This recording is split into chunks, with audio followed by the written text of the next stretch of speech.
الحمدللہ رب العالمین والصلاة والسلام علی سید المرسلین وعلی آلہ وصحبہ اجمعین ومن تبعہم بإحسان الی یوم الدین۔ اعوذ باللہ من الشیطان الرجیم، بسم اللہ الرحمن الرحیم۔ تبت یدا ابی لہب وتب ما اغنی عنہ مالہ وما کسب سیصلی نارا ذات لہب وامرأتہ حمالۃ الحطب فی جیدہا حبل من مسد۔ محترم حاضرین، اللہ کا فضل و احسان ہے کہ ہمارے اس سلسلہ درس میں ہم نے بریق الجمان کے بعد کشف الشبہات کا درس سنایا پڑھا، اور اس کے بعد اس کے اختتام کے بعد ایک یہ نیا سلسلہ شروع کیا جا رہا ہے۔ حقیقت میں یہ سلسلہ رمضان المبارک میں شروع ہو چکا تھا۔ الدروس المہمہ لعامۃ الامہ، شیخ عبدالعزیز ابن عبداللہ ابن باز رحمہ اللہ، جو ماضی قریب میں وفات پائے، چند سالوں پیشتر آج کے زمانے کے امام کہلانے کے لائق تھے۔ ان کی علمی صلاحیت، ان کا اخلاق، کردار اور ان کی شخصیت محتاج تعارف نہیں ہے۔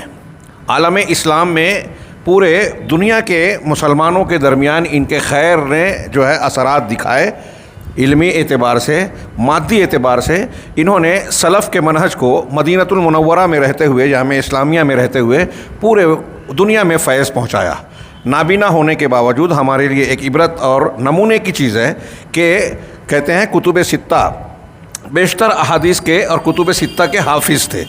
آپ کی متعدد کتابیں ہیں، اور آپ کے ملفوظات، آپ کے محاضرات، کتابیں جو آپ سے لکھی گئی ہیں آپ کے بیان سے، یہ آج علمی دنیا سے داد وصول کر رہی ہیں۔ انہوں نے اپنے اخیر وقت میں عام مسلمانوں کے لیے ایک ایسی کتاب ترتیب دی جو ہمارے سامنے ہے، جو ایسے دروس پر مشتمل ہے جسے ہر مسلمان کو سیکھنا اور پڑھنا لازم کہنا چاہیے۔ طلب العلم فریضۃ علی کل مسلم۔ کسی بھی مسلمان کو ان مسائل سے جو ہے یہ نہیں کہا جا سکتا کہ وہ اپنے آپ کو دور رکھے، اس کو ضروری ہے کہ ان چیزوں کو سیکھے۔ ہاں، اسلام کی بنیاد کو، عقائد کو، عبادات جو اس پر فرض ہے، اور وہ مسائل جو روزمرہ کی زندگی میں یا وفات کے وقت اس کے ساتھ پیش آتے ہیں یا میت میں اس کے سامنے پیش آتے ہیں۔ چنانچہ شیخ نے ایک جامع دروس پر مشتمل یہ کتاب ترتیب دی۔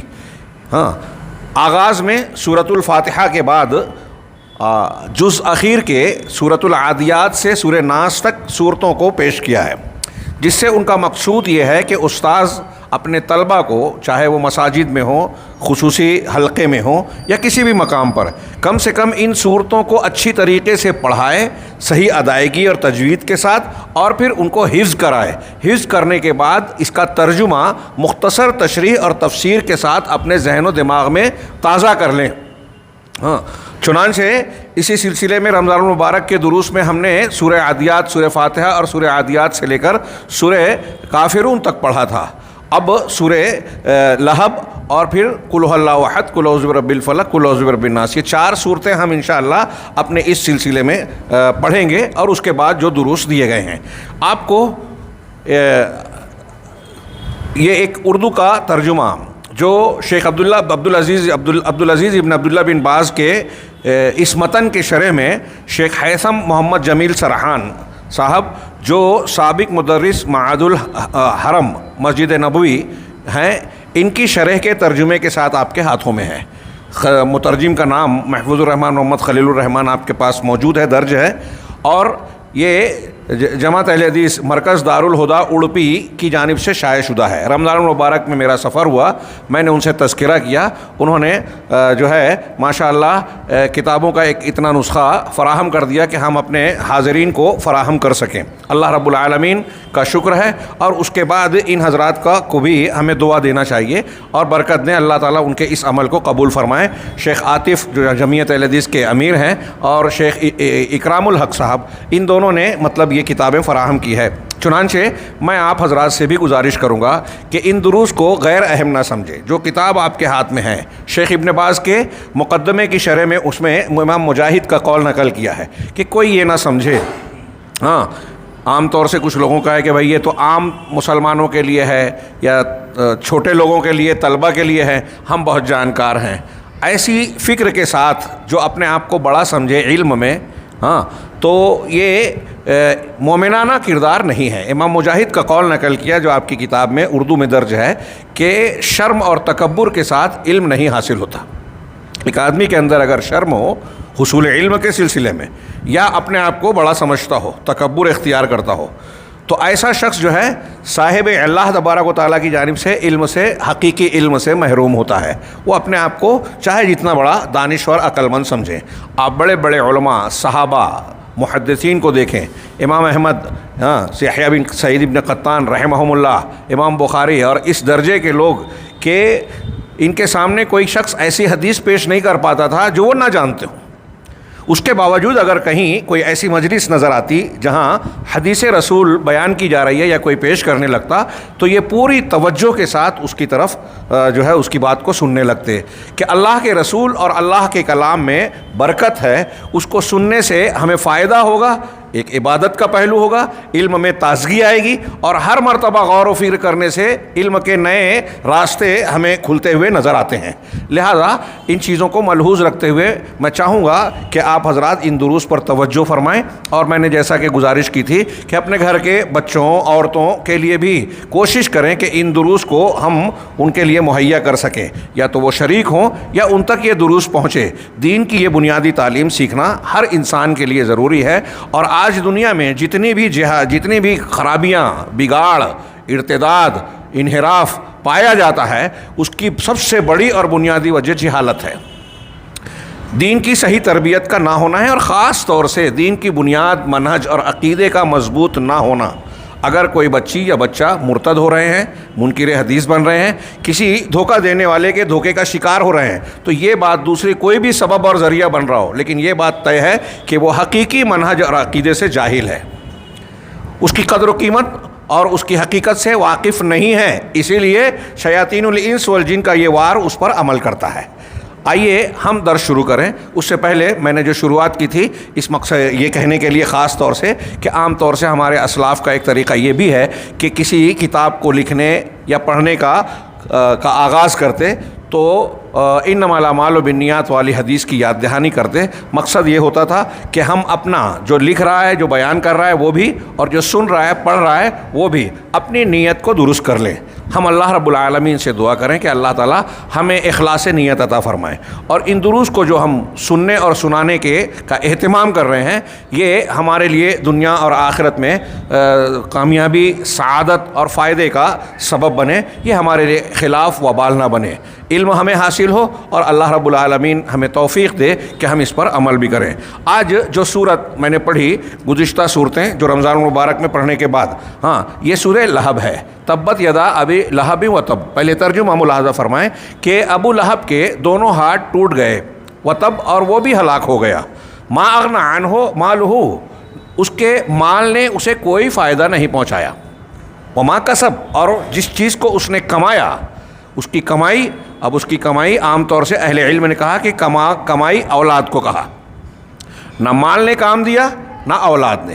کمائی میں اس کا جاہ و مرتبہ قوم میں، قریش میں جو اس کو سرداری اور منزلت حاصل تھی وہ بھی اس میں شامل ہے، تو اس کی سرداری، قیادت یا آل اولاد کوئی بھی چیز اسے کام نہیں آئی۔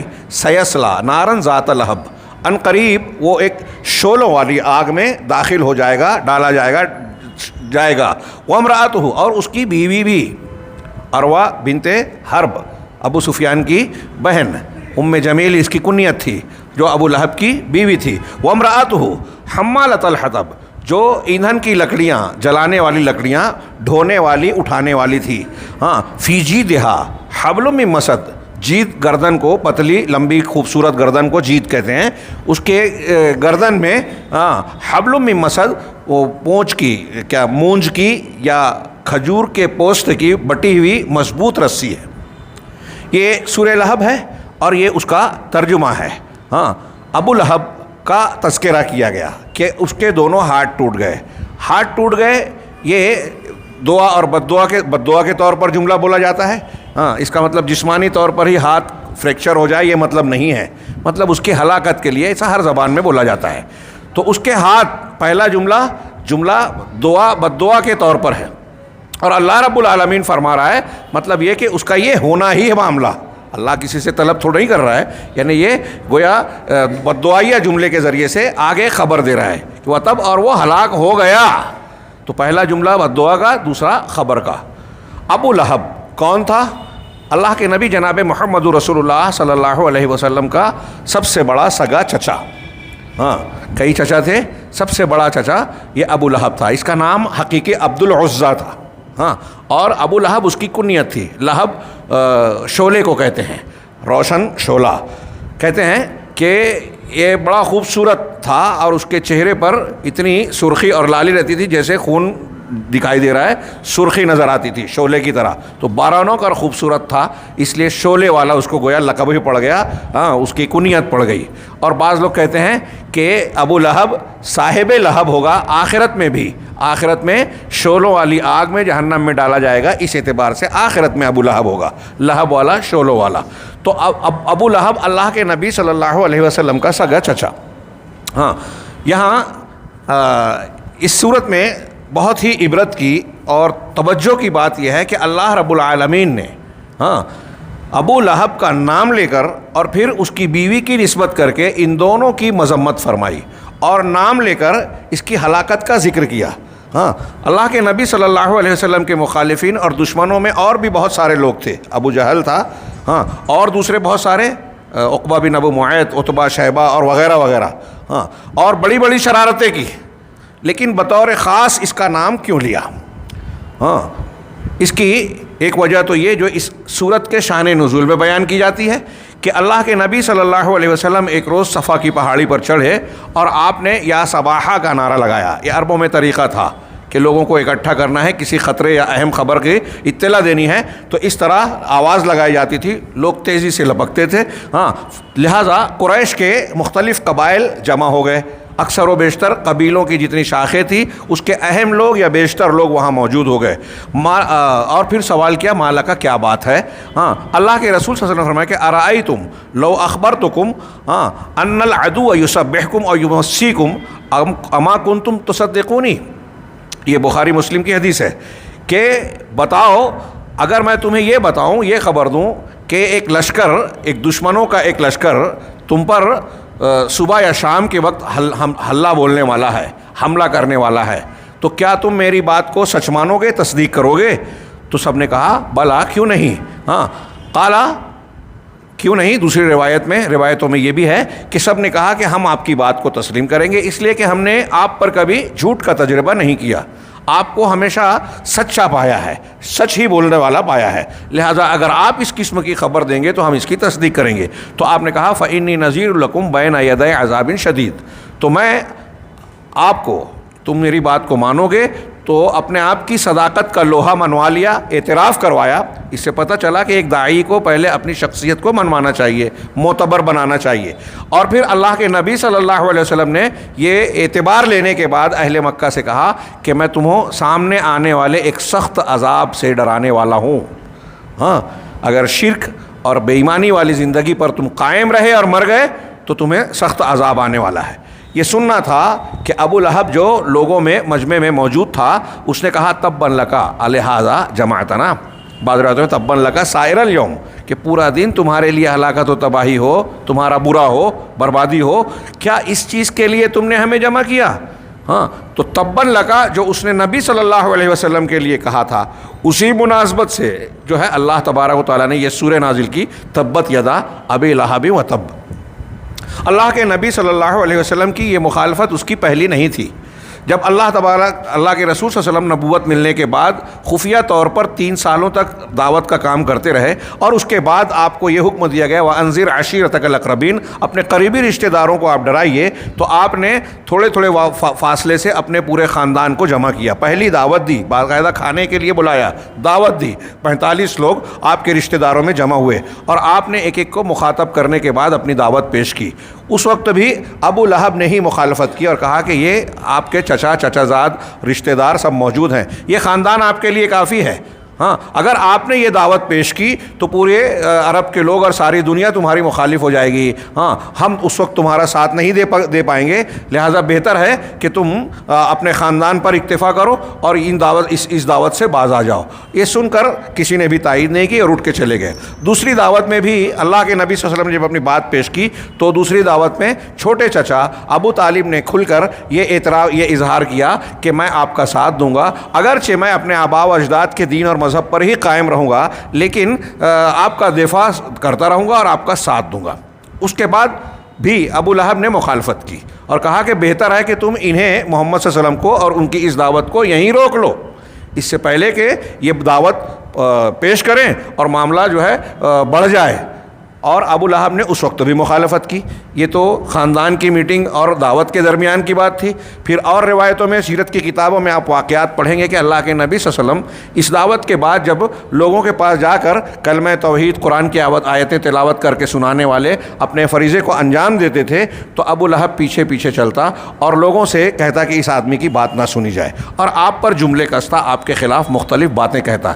یہ اور اس کی بیوی، اللہ کے نبی صلی اللہ علیہ وسلم کا نام محمد تھا، ہاں آپ کے کئی ناموں میں سے محمد کا معنی ہوتا ہے جس کی خوب تعریف کی گئی ہو۔ یہ لوگ اس کی ضد میں کہتے ہیں مذمم، ہاں یعنی وہ شخص جس کی مذمت بیان کی، محمد جس کی خوب تعریف کی گئی ہو، اور مذمم جس کی خوب مذمت کی گئی ہو۔ نبی کریم صلی اللہ علیہ وسلم کے نام کو پلٹ کر یہ میاں بیوی، خاص طور سے اس کی بیوی مذمم کہا کرتی تھی، ہاں چنانچہ یہ ابو لہب، اس کی بیوی اور اس کا ایک بیٹا بھی نبی کریم صلی اللہ علیہ وسلم کی مخالفت میں بہت سرگرم عمل رہا کرتے تھے، ایک دوسرے کے متعاون تھے۔ ہاں بیٹے کا واقعہ آپ سیرت کی کتابوں میں پڑھیں گے، اللہ کے نبی صلی اللہ علیہ وسلم کے ساتھ جا کے بدتمیزی کی اور آپ پر تھوکنے کی کوشش کی، آپ کے چہرے مبارک پر۔ ہاں اللہ کے رسول اللہ نے اس کو بد دعا دی تھی کہ اللہ اپنے کتوں میں سے کوئی کتا اس پر مسلط کر دے۔ سیرت کی کتابوں میں ہے کہ ایک تجارتی سفر میں قافلے کے ساتھ جب لوٹ رہا تھا، رات کے وقت سونے کا جب ابھی تیاری ہو رہی ہے شام یا رات میں، تو دیکھا کہ ایک شیر وہاں سے گزرا، تو ابو لہب کے بیٹے نے دیکھتے ہی کہا کہ محمد نے مکہ میں رہتے ہوئے مجھے مار دیا۔ کافر تھے لیکن انہیں یہ بات معلوم تھی اور یہ یقین رکھتے تھے کہ محمد صلی اللہ علیہ وسلم نے کوئی بات کہی ہے تو پوری ہوگی، اللہ رب العالمین پورا کرے گا۔ ہاں لوگوں نے، قافلے کے لوگوں نے سامان کے اوپر اسے لٹایا اور چاروں طرف خود سو گئے، جیسا کہ واقعات میں درج ہے۔ ہاں لیکن رات میں جب شیر نے حملہ کیا تو اچھل کر اسی پر جو ہے وہ چھلانگ لگائی اور اس کو پھاڑ دیا۔ بیٹے کا یہ معاملہ ہوا، اور تبت یدا ابی لہب، آگے ابو لہب کا تذکرہ ہم پڑھنے جا رہے ہیں۔ قرآن میں اللہ رب العالمین نے بد دعا اور خبر والے صیغے سے اس کی ہلاکت کی خبر دی اور بتایا کہ یہ خائب و خاسر ہونے والا ہے، ناکام و نامراد ہونے والا ہے۔ اس ناکامی اور بربادی کی وجہ کیا ہے جو ہم نے شان نزول میں بتائی؟ محمد رسول اللہ صلی اللہ علیہ وسلم اور دعوت حق کی مخالفت۔ ہاں اسی لیے اہل علم نے یہاں یہ موٹا سا مسئلہ نکالا کہ اگر کوئی شخص محمد صلی اللہ علیہ وسلم کے خلاف جائے گا، آپ کی شان میں گستاخی کرے گا، آپ کی تعلیمات کی مخالفت کرے گا، تو وہ تبت یدا ابی لہب کا کچھ نہ کچھ حصے کا حقدار بنے گا۔ دوسری صورت جو ہم پڑھ چکے ہیں، انا اعطیناک الکوثر میں، ان شانئک هو الابتر، آپ کا دشمن جو ہے، مخالفت کرنے والا جو آپ سے بغض اور عناد رکھتا ہے، وہی بے نام و نشان ہے۔ وہ اور یہ تبت یدا ابی لہب دونوں کو ملائیے تو اس کا مفہوم ایک نکلتا ہے کہ جو رسول اللہ صلی اللہ علیہ وسلم کی شان میں گستاخی کرے گا، جو اللہ کے نبی صلی اللہ علیہ وسلم کی مخالفت کرے گا کسی بھی درجے میں، تو اس کے لیے ہلاکت اور بربادی کا اتنا ہی حصہ ہوگا جتنی وہ مخالفت کر رہا ہے۔ اس کا الٹا مطلب یہ ہوا کہ جو اللہ کے نبی صلی اللہ علیہ وسلم سے محبت کرے گا، آپ کے حقوق کو سمجھ کر صحیح ادا کرنے کی اپنی طاقت کے مطابق کوشش کرے گا، وہ اللہ کے یہاں عزت والا، تقرب والا، فضیلت والا بن جائے گا۔ اس کا الٹا مطلب یہ ہوا۔ یہاں جو ابو لہب کے نام کا میں نے تذکرہ کیا، بعض علماء نے یہ بحث کی کہ ابو لہب کو بطور خاص مذمت کرنے کی ایک وجہ یہ بھی ہے کہ عرب کے قاعدے کے مطابق چچا باپ کے مقام پر ہوتا تھا. باپ اگر موجود نہیں ہے, باپ کا انتقال ہو گیا, اس اعتبار سے ابو لہب کو باپ کا حق ادا کرنا چاہیے تھا نبی کریم صلی اللہ علیہ وسلم کے لیے. ہاں, اور دوسرا یہ کہ عرب کا جو ضابطہ تھا اس دور میں, کوئی عدالت اور اس طرح کے معاملات نہیں تھے کہ اگر کوئی شخص مظلوم ہو تو کسی کے یہاں جا کر فریاد کرے. عام طور سے لوگ اپنے قبیلے کے اور خاندان کے لوگوں کی طرف رجوع کرتے تھے. تو کسی قبیلے کے آدمی کے ساتھ اگر ظلم اور زیادتی ہوتی تھی تو اہل قبیلہ اس کے معاون و مددگار بن کر کھڑے ہو جاتے تھے, اس کا دست و بازو بنتے تھے. تو عربوں کے اس قاعدے کے اعتبار سے بھی ابو لہب کو آپ کا تعاون کرنا تھا, اور خاندانی اعتبار سے جب باپ کا انتقال ہو چکا اور آپ یتیم تھے, ہاں, تب جو ہے تب بھی آپ کا ساتھ دینا چاہیے تھا. یہ ابو لہب کے بارے میں عام طور سے ہمارے یہاں مشہور ہے کہ آپ کی ولادت کی خبر سن کر, چونکہ باپ کا انتقال ہو گیا تھا, جو لونڈی خبر لائی تھی صہیبہ, اس کو آزاد کر دیا, اور لوگ اس کو اس کی بنیاد پر بہت تعریف کرتے ہیں. ہمارے جاہل حضرات جو ہیں اس کی بنیاد پر عید میلاد کی دلیل پکڑنے کی کوشش کرتے ہیں. ابو لہب کی سنت پر عمل کرتے ہیں, شرم نہیں آتی کہ آپ کس کی سنت پر عمل کر رہے ہو. اگر آپ وہ دلیل بنا بھی رہے ہیں کہ اس نے خوشی کا اظہار کیا, ابھی اس کو پتا تھا کہ نبی ہونے والے ہیں, آپ کی نبوت کی خبر سن کے تو وہ ناراض ہو گیا. ہاں, تو اس ناراضگی پر اس کی سنت پر عمل کر رہے ہیں آپ. کم سے کم یہ سنت تو ضرور ہے کہ اللہ کے رسول صلی اللہ علیہ وسلم کی مخالفت کر رہے ہیں. ہاں, نبی صلی اللہ علیہ وسلم نے عید میلاد نہ منایا نہ بتایا, نہ صحابہ نے منایا نہ بتایا. ہاں, یہ منا رہے ہیں اور کہتے ہیں ابو لہب کو خوشی ہوئی تھی, ان کو نہیں ہوئی. تو اللہ کے رسول کو خود بھی نہیں تھی, صحابہ کرام کو بھی نہیں تھی, اور انہوں نے نہیں بتایا کہ یہ منایا جائے. خیر, ضمناً آ گئی وہ بات. تو اس نے, اگرچہ وہ کہتے ہیں کہ وہ مال والا, بہت مال و دولت والا تھا, جاہ و منصب والا تھا, لیکن بخیل بھی تھا, بزدل بھی تھا. بزدل ہونے کا ثبوت یہ ہے کہ بدر کا معرکہ جب پیش آیا تو اپنے ایک مقروض کو کہا کہ تم میرا قرضہ میں تم سے معاف کر دوں گا, تم میری جگہ تم شریک ہو جاؤ. خیر, تو ابو لہب نے اللہ کے نبی صلی اللہ علیہ وسلم کی قدم قدم پر مخالفت کی. کئی اعتبار سے وہ شدید مجرم تھا اور آپ کی دعوت کی مخالفت کرنے والا تھا. اور آپ نے پورے اہل مکہ کے سامنے جب دعوت پیش کی تو پورے مجمع میں یہی شخص تھا جس نے یہ بات کہی, تباً لکا سائر اليوم الہذا جماعتنا.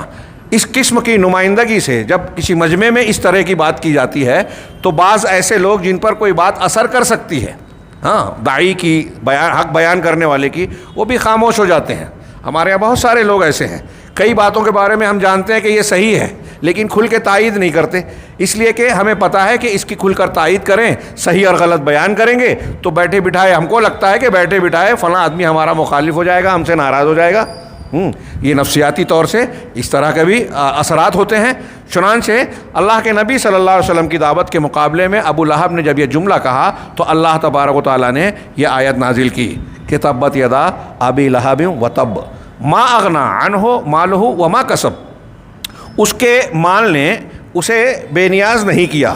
ہاں, بڑے مال جمع کر رکھے تھے, کافی دولت تھی اس کے پاس, اور جو اس نے کمایا یعنی اس کی اولاد, اس کی تجارت, اولاد بھی جو کمایا, تجارت بھی, اس کا دھندا کاروبار. ہاں, آج ہمارے یہاں بہت سارے لوگ اس غلط فہمی میں ہوتے. قرآن حدیث میں جگہ جگہ اس کا ذکر کیا گیا ہے کہ اگر اللہ رب العالمین نے کسی کو اپنی نعمت سے, دولت سے نوازا ہے تو وہ اس غلط فہمی کا شکار نہ ہو کہ یہ اللہ رب العالمین کے یہاں اس کی پسندیدگی کا ثبوت ہے کہ اللہ اس کو پسند کرتا ہے. نہیں, ایسے بہت سے لوگ ہیں, فرعون, حامان, نمرود, ابو جہل, ابو لہب, یہ لوگ تھے. ہاں, اصحاب کہف کے وہ جو سورہ کہف میں جو دو لوگوں کا واقعہ, باغ والوں کا واقعہ نقل کیا, جو بڑے باغ والا نعمت والا تھا جس کا بعد میں باغ تباہ ہو گیا, ہاں, وہ بھی زیادہ مال والا تھا. اس کو واقعے میں پڑھیے, اللہ کے رسول اللہ تبارک و تعالیٰ نے یہی بیان کیا ہے کہ زیادہ مال اور زیادہ جتھا یہ حق ہونے کی دلیل نہیں ہے. بہرحال یہ ہمارے لیے یہاں عبرت کی بات یہاں بھی کہی گئی کہ ابو لہب کو دیکھو کہ اس کی کمائی, بڑی تجارت, مال, جاہ و منصب, سرداری, یہ ساری چیز اسے اللہ کے عذاب سے بچانے میں مددگار نہیں رہ سکی. ہاں, کافر اور اللہ رب العالمین کے دین کا دشمن جو اللہ کے راستے سے لوگوں کو روکتا ہے. یہ آج کے دور میں جتنے مخالفین اسلام ہیں, یہود ہو, نصارہ ہو, ہنود ہو, کوئی پریوار ہو, کوئی بڑے سے بڑی حکومت ہو, پولیس والے ہوں, یہ ہو وہ ہو, ہاں, وقتی طور سے ہم لوگوں کو یا کمزور ایمان والوں کو لگتا ہے کہ ایسا کیسے ہو رہا ہے، اتنا ظلم کر رہے ہیں، ان کو حکومت مل رہی ہے، مسجد توڑ دی اور یہ دندنا رہے ہیں، ہاں یہ کمزوروں پر معصوموں پر ظلم کر رہے ہیں، ہاں مظلوم وہ فریاد کر رہا ہے گرفتار کیا جائے بدتمیز آدمی کو، لیکن وہ چونکہ پارٹی کا آدمی ہے اس کو نہیں کیا اس پر ہاتھ نہیں ڈالا جاتا، اور ایک آدمی بے گناہ رپورٹنگ کرنے گیا کئی سال سے جیل میں سڑ رہا ہے۔ یہ صرف علامت ہے، ایسے کتنے واقعات ہیں۔ تو ایسے مظالم کرنے والے اپنے طاقت کے، اقتدار کے، دولت کے نشے میں، ان کے پاس جتھا ہے، بڑی تنظیم ہے، بھول جاتے ہیں کہ اس کائنات کا نظام چلانے والی ذات اللہ رب العالمین کی ہے۔ جب اس کا فیصلہ ہوتا ہے، خاص طور سے کافر، اللہ کے راستے سے روکنے والے، اس کا انجام برا ہونا ہی ہے، اور جب اللہ کا فیصلہ ہوگا تو کائنات کی کوئی طاقت اسے بچا نہیں سکتی۔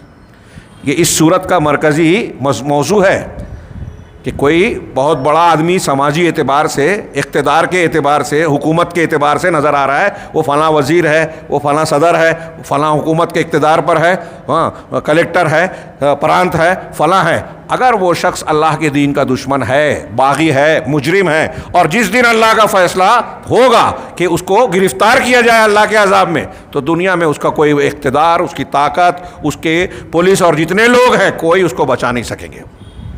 ہاں یہ عبرت کا سامان اس صورت میں ہے۔ ہاں ہم مسلمان سبق لے لیں تو بڑی بات ہے، آج کے زمانے میں غیر مسلم تو اس کو مانتے ہی نہیں ہیں، حالانکہ دنیا کے ہر مذہب کے لوگ، انسانیت کو ماننے والے، مذاہب کو ماننے والے، یہ ضرور مانتے ہیں کہ اچھائی کا بدلہ اچھا اور برائی کا بدلہ برا ہوتا ہی ہے، لیکن پریکٹیکل لائف میں ہر وقت کا ظالم انسان، ہر وقت کا فرعون یہ سمجھتا ہے کہ میں فرعونیت کرنے کے بعد، ظلم و زیادتی کرنے کے بعد میں ہی اوپر رہوں گا، میں اللہ کے عذاب سے بچ جاؤں گا۔ یہ عجیب و غریب دھوکہ ہے کہ بار بار کے قانون قدرت کا ملاحظہ کرنے کے باوجود انسان سبق نہیں لیتا۔ اللہ رب العالمین نے ہمیں یہاں خبر دی اور اس قانون کو جو ہے تازہ کیا۔ اللہ تعالیٰ نے آگے فرمایا سیصلیٰ نارا ذات لہب، عنقریب وہ آگ اور شعلے والی آگ میں داخل ہوگا۔ ہاں یعنی جہنم میں یہ طے شدہ بات ہے کہ اس کو جہنم میں جانا ہی ہے۔ ہاں شعلوں والی آگ، ہاں معمولی آگ نہیں ہے، وہ دنیا کی آگ سے، بار بار حدیث آئی، اللہ کے رسول نے بتایا کہ دنیا کی آگ 70 حصوں میں سے صرف ایک حصہ ہے، 69 گنا زیادہ شدید ہے جہنم کی آگ، ڈامر سے، تارکول سے زیادہ کالی۔ ہاں وہاں جو ہے ہم تصور نہیں کر سکتے اس کی سوزش اور حرارت کا، وہاں جلتے جلتے جلنے کی عادت بھی نہیں پڑے گی، موت کو پکارے گا انسان، موت نہیں آئے گی۔ یہ مضامین قرآن و حدیث میں موجود ہیں، خاص طور سے کفار کے لیے۔ ہاں وامرأتہ، اور اس کی بیوی بھی، وہ تو شعلے والی آگ میں داخل ہوگا، جائے گا، ڈالا جائے گا، ہاں اس کی بیوی بھی جائے گی۔ اس کی بیوی، ہاں اس کا نام جیسا کہ میں نے عرض کیا تھا کہ عروہ بنت حرب، ابو سفیان کی بہن، ابو لہب کی بیوی، ہاں اور اس کی کنیت ام جمیل ہے۔ یہ اپنے شوہر کا اللہ کے رسول صلی اللہ علیہ وسلم کی مخالفت میں ساتھ دیا کرتی تھی۔ نبی صلی اللہ علیہ وسلم کو جیسا کہ میں نے بتایا مذمم کہتی تھی۔ اس صورت کے نازل ہونے کے بعد آپ کو ڈھونڈتے ہوئے، برا بھلا کہتے ہوئے کعبہ تک پہنچ گئی۔ ابوبکر صدیق اور اللہ کے نبی صلی اللہ علیہ وسلم موجود تھے۔ اللہ تبارک و تعالیٰ نے اس کی آنکھوں کو پکڑ لیا۔ ابو بکر سے وہ بات کر رہی ہے اور پوچھ رہی ہے کہ مذمم کہاں ہے، نعوذ باللہ۔ ہاں اللہ کے نبی صلی اللہ علیہ وسلم کے بارے میں کہا، سنا ہے کہ وہ ہماری حجب کر رہا ہے، میرے شوہر کی اور میری۔ ہاں تو انہوں نے ابو بکر صدیق نے کوئی حجب نہیں کر رہے ہیں۔ بہرحال وہ نہیں دیکھ سکی اور لوٹ آئی، ہاں الٹا سیدھا کہتے ہوئے۔ یہ عورت اپنے شوہر کا تعاون کفر میں، اللہ کے رسول صلی اللہ علیہ وسلم کی مخالفت میں اور برے کاموں میں یا اذیت دینے میں کیا کرتی تھی۔ چنانچہ کہتے ہیں، سیرت کی کتابوں میں، روایتوں میں موجود ہے کہ یہ جنگل سے کانٹے دار جھاڑیاں ڈھو کر لاتی تھی، اٹھا کر لاتی تھی، مونج کی رسی جیسا کہ آگے تذکرہ ہے، رسی میں باندھ کر، گٹھا باندھ کر، اور نبی کریم صلی اللہ علیہ وسلم کے دروازے پر، آپ کے راستوں میں اسے بچھاتی تھی تاکہ آپ کو تکلیف ہو۔ علامہ ابن تیمیہ رحمہ اللہ نے آگے کہا، اس میں قرآن نہیں کہا حمالۃ الحطب، یہ وہ عورت جو کہ ایندھن کی یا جلانے والی لکڑی، حطب کہتے ہیں وہ لکڑیاں جو جلانے کے لیے استعمال ہوتی ہیں، لکڑیاں اکٹھا کرنے والی، ڈھونے والی، اس کا ترجمہ کیا جاتا ہے۔ ہاں تو یہ اس کی بیوی جو لکڑیاں ڈھونے والی، ہاں یعنی لکڑیاں اور جنگل سے خاردار، کانٹے دار چیزیں اٹھا کر لاتی اور نبی کریم صلی اللہ علیہ وسلم کے راستوں میں اسے بچھاتی. ہاں کہتے ہیں شوکت سعدان والادا، یعنی سعدان ایک جھاڑی ہوتی ہے، سعدان کا درخت کہتے ہیں اس کو، پودا عرب میں، اور بہت تیز دھاردار کانٹا رہتا ہے اس میں. اور اسی طرح تکلیف دینے والی چیزیں آپ کے دروازے پر لا کے ڈال دیا کرتی تھی اور نبی کریم صلی اللہ علیہ وسلم کے راستے میں ڈالتی تھی تاکہ آپ کو زیادہ سے زیادہ اذیت اور ایذا پہنچائی جائے. ہاں اللہ کے نبی صلی اللہ علیہ وسلم کے خلاف اس طرح سے وہ اپنے شوہر کی مدد کرتی تھی. اللہ تبارک و تعالیٰ نے شوہر کے ساتھ ساتھ بیوی کا بھی ذکر کیا کہ یہ عورت بھی اپنے شوہر کے ساتھ جہنم میں داخل ہوگی. علامہ ابن تیمیہ رحمہ اللہ نے اس جملے سے ایک مسئلہ نکالا کہ اس میں ہر اس شخص کے لیے عبرت ہے، ہر ان لوگوں کے لیے عبرت ہے جو گناہ یا عدوان کے کام میں ایک دوسرے کی مدد کرتے ہیں. اللہ تعالیٰ نے قرآن میں کہا ہے نا، تعاونوا علی البر والتقوی ولا تعاونوا علی الاثم والعدوان. تقوی اور نیکی کے کاموں میں ایک دوسرے کی مدد کرو، گناہ اور ظلم زیادتی کے کاموں میں ایک دوسرے کی مدد نہیں کرو. تو یہ جو دوسرا جملہ ہے، اثم، گناہ، عدوان، ظلم، اس کے لیے فرق میں کئی باتیں کی علماء نے. گناہ وہ جس کا نقصان خود کو پہنچے، عدوان وہ جس کا نقصان دوسروں کو آدمی پہنچائے. ایک عام فرق کیا. تو ایسے کسی کام میں جو اللہ کی نافرمانی کا ہو، اگر کوئی شخص کسی دوسرے کی اس ایسے کام میں مدد کرتا ہے، تعاون کرتا ہے، ہاں زنا کرنے میں، چوری کرنے میں، گناہ کے کام، شرک کے کام میں، بدعت اور خرافات کے کام میں، علامہ ابن تیمیہ کہہ رہے ہیں کہ اس میں عبرت ہے ہر دو ان لوگوں کے لیے جو گناہ یا عدوان کے کام میں ایک دوسرے کے مددگار ہوتے ہیں. کیونکہ ابو لہب کی بیوی اللہ کے نبی صلی اللہ علیہ وسلم کی مخالفت میں اپنے شوہر کی مددگار تھی، تو اس کے انجام کے ساتھ ساتھ اللہ تبارک و تعالیٰ نے اس کی بیوی کا بھی یہی انجام بتایا کہ وہ بھی جہنم میں اس کے ساتھ داخل ہوگی. اور مزید کیا ہوگا، جس طرح وہ اللہ کے نبی صلی اللہ علیہ وسلم کے خلاف حرکت کرتی تھی کہ ایندھن کی لکڑیاں اور کانٹے دار جھاڑیاں اٹھا کر لا کے پھینکتی تھی، تو فی جیدہا، جید جیسا کہ میں نے بتایا اس کی گردن میں حبل من مسد، مسد کھجور کی بٹی ہوئی رسی، مضبوط رسی، مونج کی، کھجور کی، اور بعض لوگ کہتے ہیں کہ لوہے کے تار کی سے بٹی ہوئی رسی اس کی گردن میں ہوگی. ہاں یہ جہنم میں گویا آگ کے شعلے بھڑکانے والی چیزیں، مزید وہ آگ تو ایسے ہی انتہائی شدید ہوگی، اپنے شوہر کو یہاں دنیا میں مدد کر رہی تھی، وہاں جلنے میں تعاون کرے گی. ایک معنی یہ ہے اس آیت کا، اور زیادہ تر لوگوں نے اسی کو راجح معنی قرار دیا کہ ابو لہب جب جہنم میں جلے گا تو اس کی بیوی اس کی آگ کو مزید بھڑکانے والے سامان اس پر ڈالے گی، ڈھو کر لائے گی اور ڈالے گی، وہ خود بھی آگ میں جلے گی. ایک معنی یہ کہ یہ جو ہے اس کے گلے میں جیسے رسی ہوتی تھی دنیا میں، گٹھے باندھتی تھی، تو اور یہ بعض علماء نے لکھا کہ یہ سونے کے ہار پہنتی تھی، اس کے بالمقابل چبھنے والے خاردار جھاڑیاں جو پھینکتی تھی، ویسے ہی رسی یا لوہے کے تار کی انتہائی سخت رسی جہنم میں اس کی گردن میں توق بنا کر ڈالی جائے گی. اور جس طرح وہ شوہر کے ساتھ یہاں مدد کرتی تھی، وہاں گناہ میں اور عذاب میں مددگار ثابت ہوگی.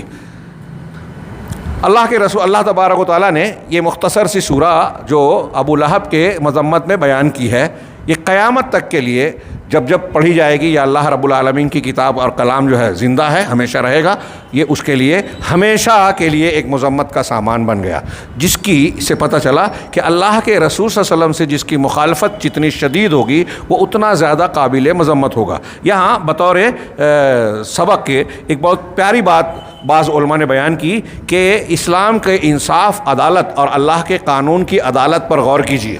ہاں کہ قرآن کریم ابو لہب کا نام لے کر اس کی مذمت کی، جو کہ کافروں میں نسب کے اعتبار سے دیگر تمام دشمنوں کے مقابلے میں اللہ کے رسول صلی اللہ علیہ وسلم کا سب سے قریبی رشتہ دار تھا. ابو جہل ہو، عتبہ، شیبہ، عقبہ بن ابی معیط اور دوسرے جتنے لوگ تھے، ہاں ان کے مقابلے میں یہ اللہ کے نبی صلی اللہ علیہ وسلم سے زیادہ قریبی رشتہ دار رکھتا تھا. ہاں تو اس سے یہ پتہ چلا کہ صرف حسب نسب کا کسی خاندان سے تعلق ہونا کوئی معنی نہیں رکھتا. یہ بات جو میں کہہ رہا ہوں، ہاں ہمارے یہاں بچے بھی جانتے ہیں، سنتے رہتے ہیں، بیان کرتے ہیں، لیکن پریکٹیکل لائف میں ہم دیکھتے ہیں کہ بہت سارے آج کے مسلمانوں میں جو اپنے آپ کو دانشور، بہت بڑا ذہین اور نہ جانے کیا کیا سمجھتے ہیں، ان کے اندر یہ جہالت اور جاہلیت کے اثرات خوب پائی جاتی ہے کہ میں فلاں خاندان کا ہوں یا میں فلاں برادری کا ہوں، وہ نیچ ہے، وہ اونچا ہے، ہاں یہ شراب خوری کر رہا ہے، شرک کر رہا ہے، اور متقی پرہیزگار کو چھوٹا سمجھ رہا ہے۔ ہاں ابو لہب نبی کریم صلی اللہ علیہ وسلم کے خاندان کا تھا، قرآن میں ہے تبت یدا ابی لہب۔ ہاں خاندان اور رشتے کے اعتبار نہ ہونے کی اس سے بڑی دلیل کیا ہو سکتی ہے؟ ہاں ایک بات یہ، دوسرا یہ کہ اللہ کے نبی صلی اللہ علیہ وسلم پر بھی غور کیجئے کہ ابو لہب اللہ کے رسول صلی اللہ علیہ وسلم کا سگا چچا ہے، بڑا چچا۔ کوئی آدمی یہ کہے، جیسا کہ آج ہمارے یہاں لوگ تانا دیتے ہیں نا، کچھ نیک کام اگر کوئی دعوت و تبلیغ کا کام کر رہا ہے، کوئی نیک کام کر رہا ہے، آپ کو آگے کوئی حکم دے رہا ہے تو کہتے ہیں کہ تو مجھ کو آگے بتا رہا ہے تیرے گھر میں فلاں آدمی تو نماز نہیں پڑھتا، تمہارے گھر میں فلاں فلاں مسئلہ ایسا ہے، پہلے اپنے گھر کی خبر لو۔ ہاں اس قسم کا تانا اصولاً صحیح نہیں ہے۔ اگر ایک شخص آپ کو دعوت حق پہنچا رہا ہے، ہاں تو آپ یہ کیسے طے کر سکتے ہیں کہ اس نے گھر میں بیان نہیں کیا، نہیں سمجھایا؟ اور اگر نہیں سمجھایا ہے، آپ کو کہہ رہا ہے تو آپ کو تو صحیح بات کہہ رہا ہے، سچی دعوت دے رہا ہے، اس بنیاد پر آپ اس کا رد نہیں کر سکتے۔ اور جو شخص کوئی داعی ہے، نیک ہے، صالح ہے، اس کا قریبی رشتہ دار اگر گمراہ ہے، غلط ہے، بدعقیدہ ہے، تو اس کی بنیاد پر اس کو تانا نہیں دیا جائے گا۔ اگر ایسا جائز ہوتا تو نبی کریم صلی اللہ علیہ وسلم کے لیے یہ بات بری ہوتی کہ ابو لہب آپ کا سگا چچا ہے اور ایمان قبول نہیں کیا۔ اب کوئی یہ کہے کہ ارے پوری دنیا کو آپ دعوت دے رہے ہیں اور آپ کا سگا چچا قبول نہیں کیا، آپ کا سگا چچا اسلام نہیں لایا۔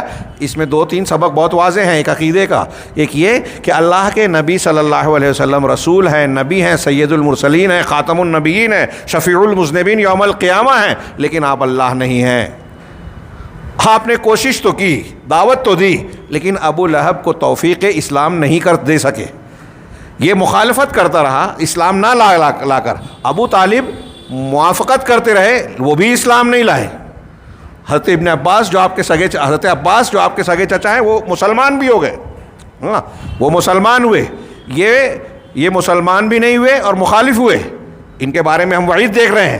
اور ابو طالب اللہ کے نبی صلی اللہ علیہ وسلم کے چچا ہیں، وہ اللہ کے رسول کا ساتھ تو دیتے رہے، قرابت داری جس کا میں نے ابھی ذکر کیا عرب قبائل میں، شیب ابی طالب میں جب آپ کا بائیکاٹ کیا گیا 3 سالوں تک، تو ابو طالب اور ایسے خاندان کے کئی ایسے لوگ جو آپ پر ایمان نہیں لائے تھے، انہوں نے آپ کا ساتھ دیا خاندان اور قرابت کی بنیاد پر، اور ابو لہب نے وہاں بھی مخالفت کی، اس لیے وہ زیادہ مذموم ہوا۔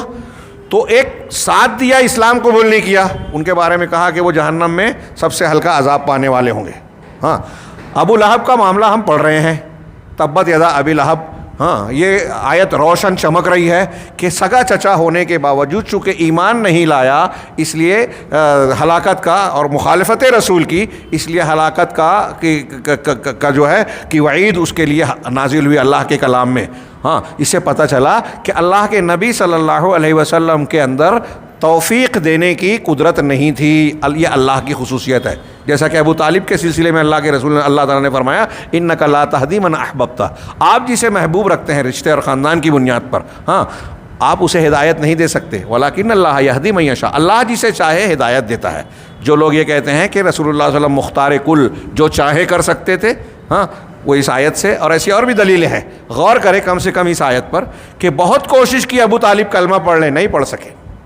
ابو لہب کا یہ معاملہ۔ دوسرا ابو لہب کا معاملہ کہ رشتے دار ہونے کے باوجود اللہ کے نبی صلی اللہ علیہ وسلم پر ایمان نہیں لایا، اس لیے وہ جو ہے کفر اور شرک کے انجام سے اپنے آپ کو نہیں بچا سکتا۔ نبی کریم صلی اللہ علیہ وسلم اسے آپ کو جب شفاعت کی اجازت ملے گی تو ان لوگوں کے لیے جو توحید پر قائم ہیں یا موحد ہیں ان کے لیے اجازت ملے گی۔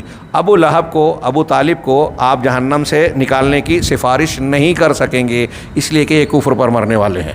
یہ موٹی موٹی کچھ باتیں اس صورت کے ضمن میں ہم نے بیان کی ہیں۔ انشاءاللہ آئندہ ہفتوں میں سورہ اخلاص قل هو اللہ احد اور پھر معوذتین پڑھیں گے. یہ ہم نے اختصار کے ساتھ پڑھی، لیکن چونکہ یہ جو 3 صورتیں ہیں آخر کی معوذات جن کو کہا جاتا ہے، ان کے فضائل ہیں صبح و شام کے اذکار میں اور سونے کے وقت کے اذکار میں، اور اس کی مختلف فضیلتیں اور کام ہیں، اس لیے ہم اس پر قدر تفصیل سے گفتگو کریں گے. اللہ تبارک و تعالی ہمیں علم، صحیح علم اور اس پر عمل کی توفیق عطا فرمائے اور اس کے ذریعے سے دنیا اور آخرت میں کامیابی سے نوازے. وآخر دعوانا ان الحمد للہ رب العالمین.